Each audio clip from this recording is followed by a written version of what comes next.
Para quem vai comprar Ryzen 5000, foi por isso que quando me perguntavam, antes deles saírem, que memória valia a pena comprar, eu disse sempre que me perguntavam disso, não faço a mínima ideia, deixa-o de existir, depois vê-se. Nas especificações, 3200, portanto, igual à série 3000, 3200 igual à série 3000, 3200 igual à série 3000. Portanto, aqui, em termos do que a AMD garante que funciona, em termos de frequência na memória, continua igual. Há duas coisas a ter em conta aqui.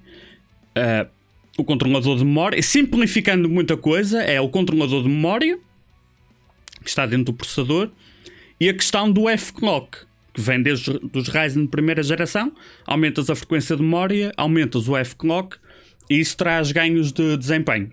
A partir dos Ryzen 3000 tu consegues, manualmente se quiseres, desassociar o F-Clock à frequência da memória. A partir de uma certa frequência tens de fazer isso obrigatoriamente, mas sem complicar muito. Quanto mais alta é a frequência da memória, maior é o F-Clock. Isso traz ganhos de desempenho. O que nós vimos, estamos a ver para já, porque é uma coisa que acabou de sair, é que os Ryzen 5000, seja ele qual for, do que se viu para já, eles estão mais ou menos com as mesmas limitações de memória que os Ryzen 3000, ou seja, muito dificilmente vais conseguir colocar memória a 4000, a não ser que passes o F-Clock para metade, e tipo, não vale a pena. Deverás conseguir com sorte, quer dizer, com muita sorte talvez 4000, e ter o F-Clock a 2000, com muita sorte. Mas deves contar que é muito pouco provável que consigas ter o F-Clock acima de 1900, ou seja, a correr muito bem, tens memória a 3800. Não sei se vocês viram, o Gamers Nexus lançou um vídeo ontem ou hoje, onde encontrou um caso bizarro que na teoria não é suposto acontecer, onde os Ryzen 5000, se tu colocares 4 pentes de memória, ele tem mais desempenho do que com 2. Eles conseguiram isolar a variável para a única diferença naqueles testes ser a quantidade de pentes, portanto, tudo o resto no sistema é igual. Quer dizer, a memória passa para o dobro em quantidade, mas eles fizeram com testes onde tanto faz a quantidade que tem, portanto, até poder ter 128 GB que não iria fazer diferença nenhuma. E quando colocas 4 pentes, ele ganha desempenho. E ganha desempenho nos testes que eles fizeram entre 5% a 8%, mas entre 5% a 8% normalmente nos casos onde traz aumento de desempenho. Porque há situações onde não faz diferença nenhuma. O que é suposto acontecer quando a única diferença é a quantidade de pentes? Claro que não se pode comparar com memórias totalmente diferentes, não é? Quando as memórias são exatamente iguais, e tu passas de 2 pentes para 4, se for uma plataforma que só tem suporte a dual channel, na teoria não é suposto fazer diferença. Eles encontraram situações onde consegues ver consistentemente que realmente ou não faz diferença nenhuma ou ganha desempenho, e quando ganha desempenho 5 ou 8% é um aumento de desempenho. Em termos de frequência estamos a ver que é mais ou menos a mesma coisa. Portanto, por causa do preço a que normalmente se compra aqui em Portugal, o equilíbrio costuma estar tipo ali nos 3.600, a CL18, que não é nada de extraordinário, mas é muito barato, percebes? Por exemplo, 3.600 CL18, ainda vimos há pouco, aqui na casa dos 80 paus, à data 2 isto vai mudando, mas se tu quiseres, por exemplo, 3.800 ou 4.000, dependendo também dos timings, mas mais uma vez simplificando muito a situação, tens estas aqui as mais baratas, 100 paus, mas por exemplo, se comprares 4000 e colocares em Ryzen, seja Ryzen 3000 ou 5000, convém fazer ajustes manuais. Não é uma questão de plug and play, não é uma questão de colocar a memória RAM, ativar o XMP e funcionar. Porque o F-Clock vai passar para metade. O F-Clock aqui não vai estar a trabalhar a 2000, que seria o ideal em termos de desempenho, vai estar a trabalhar a 1000. Ou seja, na prática, se só colocares a memória e arrancares, assumindo que não vai haver instabilidade nenhuma, muito provavelmente vais perder desempenho, porque o F-Clock vai passar para metade. Portanto, as alternativas são, quando colocas uma 4000, as alternativas são, ou tentas ver se consegues manualmente forçar o F-Clock a subir, que vai ser difícil, porque nesse caso teria que subir para 2000, e são poucos os casos onde aparentemente consegue ficar estável, ou então tens que reduzir a frequência da memória. E mesmo assim já são 30 paus de diferença, mas não é uma questão de colocar a memória e andar. Estão a ver que já estamos o preço já está a subir bem.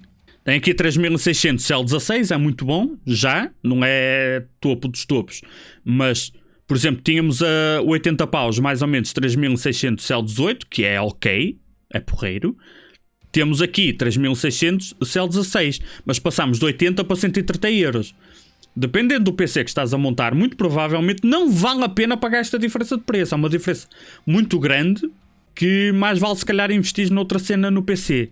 Assumindo que não estás já a montar um PC com uma 3080 e um Ryzen 9 ou um i9, quando a cena já é topo de gama, já é topo de gama. 70 ou 80 paus a mais, ou 60, tipo meio que foda-se, se o PC já é muito caro por natureza. 3866, 140 paus. Moral da história, para Ryzen, assim, muito tipo Ryzen 5, uma 3070, essas situações de meio termo, é muito simples. Aponta, sugestão minha, aponta para 3600 L18 por causa do equilíbrio de preço. Quando já tens uma memória tipo esta, que não é topo de gama, mas já é bastante rápida e já consegue puxar muito bem pelo F-Clock sem entrar em instabilidades. Se aquilo que tu tens que pagar a mais pela memória desta para cima, mas vamos tomar esta como exemplo, se tu tiveres que pagar a diferença que pagas na memória der para uma placa gráfica acima ou um processador acima, eu acho que mais vale comprar ou a placa gráfica acima ou o processador acima. No caso a 6 GB, meio que coisa. Se fores com um K32 é mais fácil de ver isso acontecer. Mas tu recomendas 32? Muito sinceramente, em PCs de topo, nesta altura, eu já recomendo 32. 10900K, 5900X, sim, coloca 32 GB. No tempo que vais usar o PC é muito provável que 16 se torne apertado. Pode não ser ao dia de hoje, mas já há jogos que utilizam 12, 13, depende também do que é que tenhas aberto no PC. Portanto, 32 é já para ter uma folga. Se vais comprar 3080 e Ryzen 9, deduzo eu que estás a montar o PC para já ter uma folga. Portanto, enquadra-se na mesma filosofia. Tu vês aqui, por exemplo, 130, 140 paus, depende do modelo, de 157, 3600 L18. Quando tu queres passar para uma frequência mais rápida ou com timings mais apertados, o preço também começa a subir muito. É a mesma coisa. O que, quando o Gamers Nexus encontrou aquela situação, que eles ainda vão investigar mais, que na teoria não é suposto acontecer, tu colocares 4 pentes e teres mais desempenho numa plataforma que tem dual channel, ele explicou muito bem no final do vídeo, deixou muito bem explícito qual é a mensagem que ele quer passar, mas eu tenho a certeza que vai ser o efeito splash e muita gente vai perceber mal a mensagem e eu acho que muita gente vai tentar comprar 4 pentes de memória sem necessitar.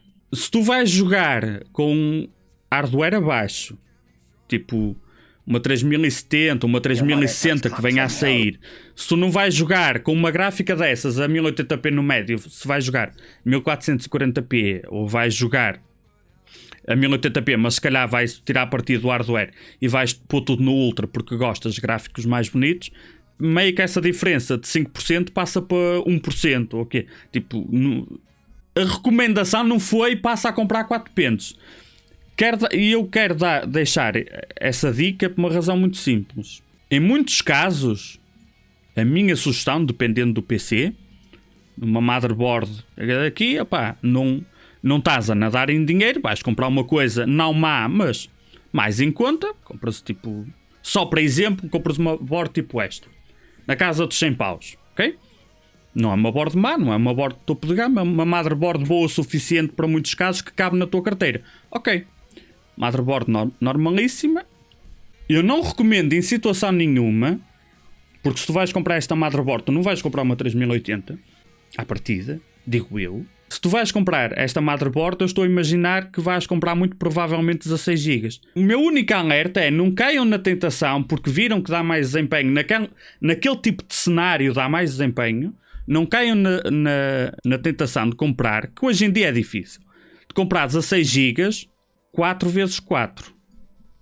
Porque numa situação que não uma situação extrema como foi vista, não vai fazer diferença nenhuma de desempenho seja palpável, e tu acabaste de preencher todos os slots, e se calhar, estamos em 2020, finais, se calhar em 2022 ainda tens o PC ou pelo menos a motherboard, estás a jogar um jogo que 16 GB tipo, é o mínimo que ele pede para jogar, porque, não sei se repararam, mas jogos cada vez pedem mais memória, se calhar vais ponderar, eu realmente aqui um upgradezito de memória se calhar dava jeito, vou trocar agora de gráfico em 2022, 2023, se calhar ficar já com o 32, da mesma maneira que há pessoas que foram gradualmente passando de 8 para 16, estamos na fase de transição que vai haver gente a passar de 16 para 32, não por precisar de 32, mas porque se calhar o PC se tivesse livre já estaria a usar se calhar 18 ou 20 GB, não é? Então fica já com 32, fica já porreiro. Se preenches os 4, fodeu, tens de tirar a memória toda para colocar memória nova, não é? Portanto, aqueles 4 é para vender, ou para dar, ou para tirar para um lixo, ou para queimar, o que tu quiseres fazer com eles. Outra coisa, que é uma dica genérica,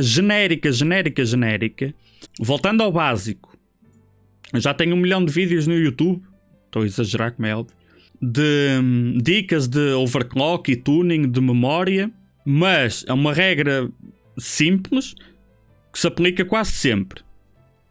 O processador, quer dizer, a AMD garante que o processador funciona com memória 3200, ok? Na prática vais conseguir usar 3600, 3800 começa a ficar no redline ali, 4000 tens que ter muita sorte, mas não é impossível. Se tu colocares 4 pentes, aumentas a probabilidade de o sistema ficar instável quando usas acima de 3200. Não quer dizer que não consigas usar 4 pentes a 3600, mas dependendo do processador em si, se é bom silício, se é mau silício, a velha história da lotaria de silício, dependendo do processador em si, dependendo da motherboard, dependendo da memória em si também, pode ser provável que tu tens 16 GB 3600 na perfeição, colocas mais 16 exatamente iguais e haja ali qualquer problemazito e aquilo não fica estável. Não quer dizer que não dê, quer dizer que vais ter que andar a fazer afinações à mão para aquilo ficar estável, não é? Na pior das hipóteses, o processador pode não gostar de ter 4 pentes a 3600, mas aí também já é pouco provável. Mas pode acontecer. Epá, olha, isto funcionava e agora não funciona. O que é que será? Está alguma coisa estragada? Não. Simplesmente não está a gostar da situação, o chip. Se for 3800, é quase 3800, como está ali muito próximo do redline, com 2, tu colocas 4, o gajo vai arriar. Muito provavelmente é isso que vai acontecer. E como muita gente está, e muito bem, a comprar já porque não é caro, colocar memória 4000, dependendo da memória que seja, pode ser caro. Colocar memória 3 e 600 não é caro. E os Ryzen adoram. Os Intel também. Mas o motivo não é bem o mesmo. Mas ganha sempre desempenho, aumentando na memória. 3600 que é razoável. 3600 L18 é razoável. Pelo preço está ótimo. Mas tu vais comprar 4 pentes destes, aumentas a probabilidade de instabilidade. Já agora deixa-me ver. Imagina, não tem. Já não arranjas. Ainda assim, tu podes vir aqui e cair na tentação de comprar, por exemplo, então, para aí. Alguém pode cair na tentação que, vou comprar 2 kits destes, dá 16 GB. Acho que é má ideia. Primeiro, porque estás a pagar por 16 GB o mesmo que 32 e a probabilidade de ficar instável é muito grande. Portanto, não andem atrás de umas gotas de desempenho à custa de pagar muito mais, deitar por terra a margem de upgrade em quantidade de memória numa motherboard normal e ter que andar às apalpadelas porque o sistema ficou instável.